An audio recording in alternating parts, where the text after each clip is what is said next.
ছাত্ৰ ছাত্ৰীসকল আশা কৰোঁ সকলোৱে ভালে কুশলে আছা। বহুদিন ভিডিঅ' দিব পৰা নাছিলোঁ, বিশেষ কাৰণত অকণমান অসুবিধাৰ সৃষ্টি হ'ল, গতিকে ভিডিঅ'সমূহ দিব পৰা নাছিলোঁ। তো আমি ইতিমধ্যে 3ৰ খলৈকে পাঠসমূহ আলোচনা কৰিছোঁ। আজি আমি আলোচনা কৰিম অধ্যায় 4। তোমালোকে কিতাপত চাই ল'বা। অধ্যায় 4 জ্যামিতিক আকৃতিৰ লগত পৰিচয়। এইটো পাঠ তোমালোকে দেখা পাইছানে?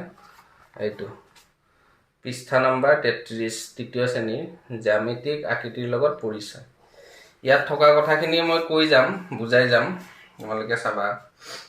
প্ৰথমতে এটা সৰুকে পইচাৰ ছবি দিয়া আছে, দেখিছানে? এইটো তো পইচা দেখিবলৈ কেনেকুৱা? চেপেটা, হয়নে? গোল, কিন্তু বস্তুটো কেনেকুৱা? চেপেটা। তো ইয়াত লিখা আছে মোৰ দেহাতি ঘূৰণীয়া, পইচা ঘূৰণীয়া, চেপেটা, থিয়কৈ থ'লে মই বাগৰি যাব পাৰোঁ। সেইটোৱে হ'ল বৃত্তা আকৃতি। তাৰমানে এইটো ঘূৰণীয়া, কিন্তু কি হ'ব? চেপেটা। এটা কি বুলি ক'ম আমি? ইয়াক ক'ম আমি বৃত্ত। কি বুলি ক'ম? বৃত্ত। এতিয়া বৃত্ত আকৃতিৰ বস্তু ঢেৰ আছে, আমি অলপমান চিন্তা কৰিলে ওলাই যাব। প্ৰথম পালো মুদ্ৰা বুলি কওঁ বা পইচা বুলি কওঁ।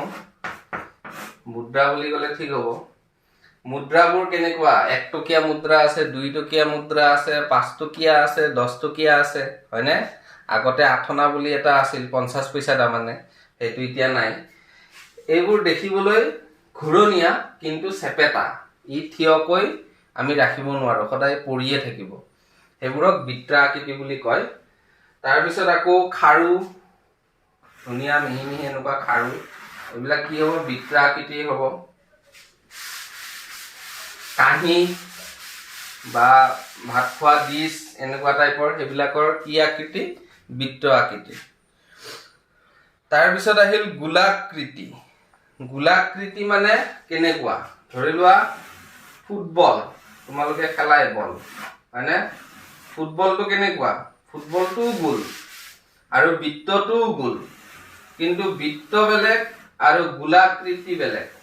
ফুটবলটো ফুলি থাকে চব ফালৰ পৰা, হয়নে? মানে ই চেপেটা নহয়। ইয়াত দিয়া আছে মোৰ দেহাতি চাৰিওফালৰ পৰা চালে ঘূৰণীয়াই দেখিবা, মই চাৰিওফালে বাগৰি যাব পাৰোঁ।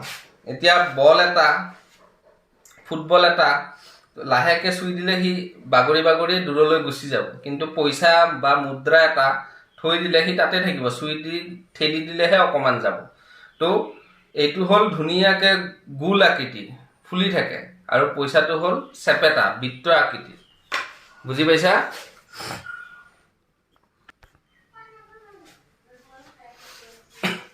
এতিয়া তোমালোকক যিটো মই কৈছিলোঁ বৃত্ত, তোমালোকে চাবা, এইটো পইচাটো দেখিছা, ই চেপেটা আৰু কি? ঘূৰণীয়া। এইটো বৃত্ত আকৃতি। আকৌ মই এখন কাগজখন ধৰা কাটিছোঁ ঘূৰণীয়াকৈ, ইয়াক আমি এনেকৈ থৈ দিলে ই পৰি যাব, অৰ্থাৎ ই ঘূৰণীয়া কিন্তু চেপেটা, ই থিয় হৈ থাকিব নোৱাৰে। এনেকুৱা বস্তুবিলাক, এই পইচা, এই কাগজখন, এনেকুৱা ঘূৰণীয়া বস্তুবিলাক হ'ল বৃত্ত। আৰু যিটো গোলাকৃতি কৈছোঁ, এইটো চোৱা, বল, এইটো আৰু গোলাকৃতি আৰু বৃত্ত আকৃতি দুইটাৰ মাজত পাৰ্থক্য আছে। এইটোও ঘূৰণীয়া, এইটোও ঘূৰণীয়া, কিন্তু ই চেপেটা। আৰু ই কি? বলটো কি নহয়? চেপেটা নহয়। ইয়াত দিয়া আছে মোৰ দেহাতি চাৰিওফালৰ পৰা ঘূৰণীয়া দেখি আৰু চাৰিওফালে বাগৰি যাব পাৰে। ইয়াক যদি আমি থওঁ এনেকৈ, ই কি হ'ব? বাগৰি যাব। তাৰপিছত চোৱা আয়ত আকৃতি। আয়ত আকৃতি হ'লে ধৰি লোৱা তোমালোকৰ সৰুতে পোৱা চিলেটখন, সেইখন কেনেকুৱা আকৃতিৰ হয়? আয়ত আকৃতি, অৰ্থাৎ ফলি, ই আয়ত আকৃতি। পঢ়া টেবুলখন কেনেকুৱা আকৃতিৰ? আয়ত আকৃতি। এনেকুৱা চাৰিটা কি আছে চুক আছে এটা দুটা তিনটা চাৰিটা আৰু কি হয় কি চেপেটা হয় এতিয়া তোমালোকৰ মোবাইলটো কেনেকুৱা আয়ত আকৃতিৰ হয় মোবাইল বিলাক হয়নে চাৰিটা চুক আছে আৰু চেপেটা ইয়াত দিয়া আছে আয়ত আকৃতিৰ বস্তুবিলাক কেনেকুৱা মই বন্ধ আকৃতিৰ মোৰ দেহাতি চেপেটা মুখামুখি বাহুবোৰ সমান এতিয়া চাবা আয়তৰ মুখামুখি বাহু তাৰমানে এইবিলাকক কি বুলি কয় বাহু কেইডাল বাহু আছে এই আয়তটো চাৰিডাল কিন্তু বিপৰীত বাহুবোৰ সমান এইডাল বাহুৰ লগত কোনডাল বাহু সমান সন্মুখৰ ডাল সমান আকৌ এইডাল বাহুৰ লগত এইডাল বাহু সমান আয়তৰ চাৰিওটা বাহু সমান নহয় বিপৰীত বাহু দুযোৰহে সমান অৰ্থাৎ এইডাল বাহু আৰু এইডাল মুখামুখিকে থকা এইযোৰ সমান এইডাল বাহু আৰু এইযোৰ বাহু সমান বুজি পাইছা আয়ত আকৃতিৰ কি কি বস্তু আছে ফলি আছে কিতাপ এতিয়া চোৱা এই কিতাপখন আয়ত আকৃতি এইফালে যিমানখিনি বহল আছে এইফালেও সিমানখিনি বহল এইফালে যিমান দীঘল আছে এইফালেও সিমানখিনি দীঘল কিতাপ ফলি তাৰপিছত কাগজ মোবাইল ফোন এইবিলাক আয়ত আকৃতিৰ বস্তু তাৰপিছত চোৱা বৰ্গ আকৃতি মোৰ দেহাতি চেপেটা আয়তৰো চেপেটা বৰ্গৰো চেপেটা মোৰ চাৰিওফাল সমান এইটো হ'ল আয়ত এইটো কি আয়ত আৰু এতিয়া চাবা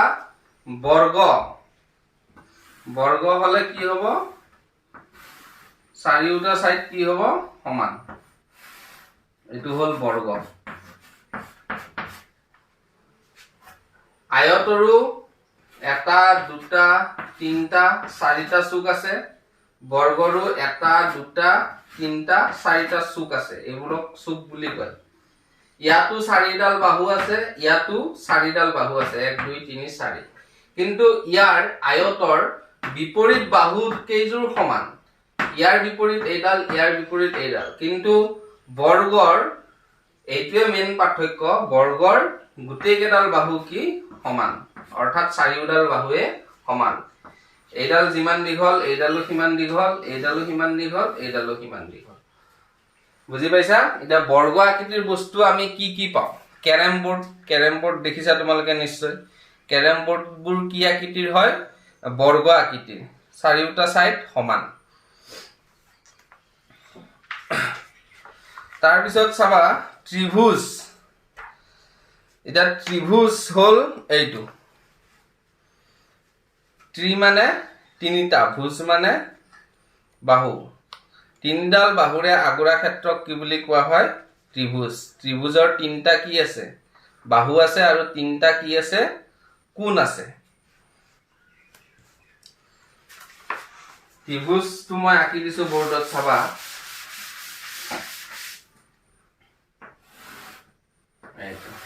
এইটো হল কি ত্ৰিভুজ ইংৰাজীত ট্ৰায়াঙ্গল বুলি কোৱা হয়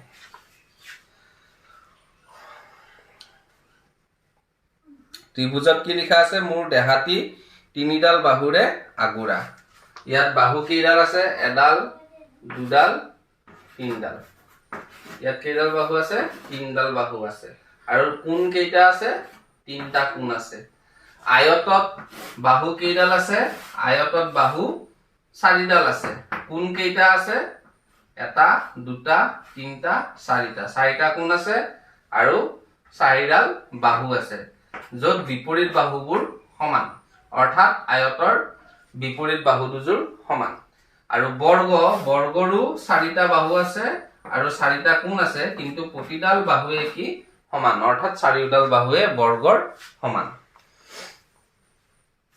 এতিয়া চোৱা চৌপল মানেনো কি মোৰ দেহাতি চাৰিওফাল আয়ত আকৃতি আৰু মোৰ পিঠি 6খন এতিয়া চৌপল আকৃতি এইটো হ'ব এইটো এটা চক পেন্সিলৰ বাকচ এইটো চৌপল বুলি ক'ব পাৰো আমি ঠিক তেনেকে এইটো জুই খলাৰ বাকচ এইটো চৌপল আকৃতিৰ অৰ্থাৎ ইয়াৰ পিঠি 6খন আছে ইয়াত চাবা 1খন 2খন 3খন 4খন 5খন 6খন কেইখন পিঠি আছে 6খন পিঠি আছে এইটোৰো চোৱা 1খন 2খন 3খন 4খন 5খন 6খন পিঠি আছে এনেকুৱা জুইফলাৰ বাকচ বা চকৰ বাকচ ইটা তোমালোকে দেখিছা এইবোৰ কি আকৃতিৰ হয় চৌপল এইবোৰক চৌপল বুলি আমি ক'ব পাৰো আৰু চৌপল আৰু ঘনক বেলেগ এবাৰ চাবা ঘনক মোৰ দেহাতিৰ চাৰিওফালে বৰ্গ আকৃতিৰ মোৰ পিঠি 6খন এতিয়া যেনে লুডুৰ গুটিটো এইটো দেখিছা এইটো এটা কি হয় লুডুৰ গুটি হয় ইয়াৰ চাৰিও সাইড সমান গুটেই কেইটা সাইড সমান পিঠি কেইখন আছে 6খন লুডু গুটি তোমালোকে দেখিছা 1 2 3 4 5 6খন পিঠি আছে আৰু ই বৰ্গ আকৃতিৰ হয় ইয়াৰ আকৃতিটো বৰ্গ আকৃতিৰ তে ঘনক আৰু চৌপল হা তাৰ মাজত পাৰ্থক্য কি ইয়াৰো পিঠি 6খন আৰু ইয়াৰো ঘনকটোৰো লুডু গুটি ঘনক বুলি কোৱা হয় ইয়াৰ পিঠি 6খন আছে আৰু এই চৌপলৰো পিঠি 6খন আছে কিন্তু এই দুইটাৰ মাজত পাৰ্থক্য কি আছে ই হল বৰ্গ আকৃতি আৰু ই হল আয়ত আকৃতি চৌপল এটাই মনত ৰাখিবা চৌপলৰো পিঠি 6খন আৰু ঘনকৰো পিঠি 6খন কিন্তু ঘনকটো হল বৰ্গ আকৃতি আৰু চৌপলটো হল আয়ত আকৃতি এইটো দেখিছা আয়তৰ নিচিনা এই সাইডটো দীঘল এই সাইডটো দীঘল এইটো অলপ কম আছে বহলটো এইটো বহলটো কম আছে অৰ্থাৎ ইয়াৰ বিপৰীত এইডাল সমান এইডাল সমান ই হল আয়ত আকৃতি আৰু ঘনকটো হল বৰ্গ আকৃতি তাৰ পিছত আহো চুঙা মোৰ দেহাতি ঘূৰণীয়া আৰু দীঘলীয়া এইটো ধৰি লোৱা এইটো এটা কভাৰ হয় এইটো এফালদি আমি চাব পাৰো ধুনিয়াকে দেখিছানে এইটো তোমাৰ মাজত হেৰি আছে এইটো কোৱা হয় চুঙা বুলি ই ঘূৰণীয়া অৰ্থাৎ ৰাউণ্ড আৰু দীঘলীয়া এইটো কি এই যে আমি জুই ধৰিলে জুই ফুকিয়াও এনেকে ফুকিয়াও এইটো হল চুঙা আকৃতি তাৰ পিছত আহো শংকু তোমালোকে শংকু মানে লাটুম দেখিছানে মিস্ত্ৰী বিলাকে যে ওয়াল যেতিয়া গাঠে তেতিয়া জুখে সমান হৈছে নে নাই চাবলৈ তো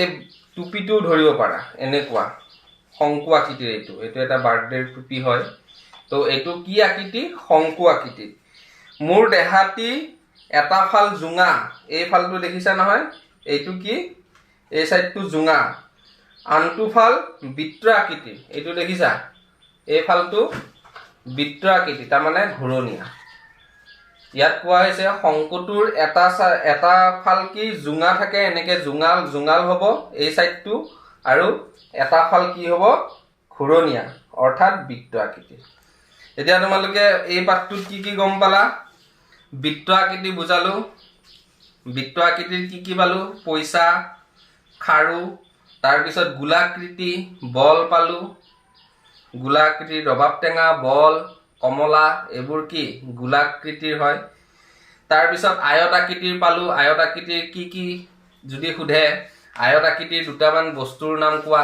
তে কিতাপখন হয় আয়ত আকৃতিৰ মোবাইল ফোনটো হয় ফলি হয় তাৰ পিছত বৰ্গ আকৃতিৰ কলো কেৰম বোৰ্ড তাৰ পিছত ত্ৰিভুজ আকৃতি তিনটা চুক আছে তিনডাল বাহু আছে চৌপল আৰু ঘনক দুইটাৰে 6খনকৈ পিঠি আছে কিন্তু চৌপলৰ আয়ত আকৃতি আৰু ঘনক হল বৰ্গ আকৃতি চুঙাৰ বিষয়ে কলো শংকুৰ বিষয়ে কলো এতিয়া কিতাপখনৰ তলত চাবা পেজ নাম্বাৰ 35